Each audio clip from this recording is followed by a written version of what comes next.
AR میں خوش آمدید۔ السلام علیکم دوستو، جنوبی افریقہ کے خلاف ون ڈے سیریز جیتنے کا جشن، قومی کھلاڑیوں کے ڈانس کی ویڈیو سامنے آ گئی ہے اور قومی کرکٹ ٹیم کے کھلاڑی مزید مشکل میں پھنس سکتے ہیں۔ آج کے زیر نظر ویڈیو میں آپ بھائیوں کو اسی بارے میں بتائیں گے، مگر مزید تفصیلات کی طرف بڑھنے سے پہلے اس ویڈیو کو لائک کریں اور کمنٹ سیکشن میں آپ اس اپڈیٹ کے متعلق اپنی رائے کا اظہار ضرور کریں۔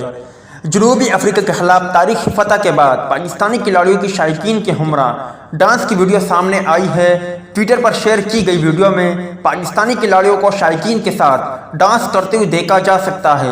ویڈیو میں شائقین نے پاکستانی جھنڈے بھی اٹھا رکھے ہیں، جبکہ کھلاڑی اور شائقین غیر ملکی گانے پر ڈانس کر رہے ہیں۔ ویڈیو میں آل راؤنڈر فہیم اشرف کو ڈانس سے لطف اندوز ہوتے ہوئے دیکھا جا سکتا ہے، جبکہ حارث رؤف کو بھی ڈانس کرتے ہوئے دیکھا جا سکتا ہے۔ واضح رہے کہ پاکستان نے جنوبی افریقہ کو ون ڈے سیریز میں 2-1 سے شکست دی تھی۔ پاکستان واحد ایشیائی ٹیم ہے جس نے 2 مرتبہ جنوبی افریقہ کو جنوبی افریقہ میں شکست دی ہے۔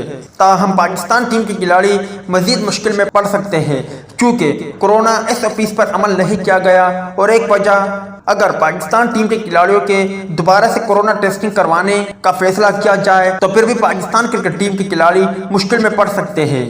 تاہم فی الحال اس حوالے سے کوئی بات سامنے نہیں آئی، اور نہ ہی پاکستان کرکٹ بورڈ نے اس پر ایکشن لیا ہے اور نہ ہی جنوبی افریقی کرکٹ بورڈ نے اس پر ایکشن لیا ہے۔ امید ہے دوستوں کہ آج کے مختصر ویڈیو بھی آپ بھائیوں کو پسند آئی ہوگی۔ اگر پسند آئی ہے تو لائک، شیئر اور سبسکرائب ضرور کریں۔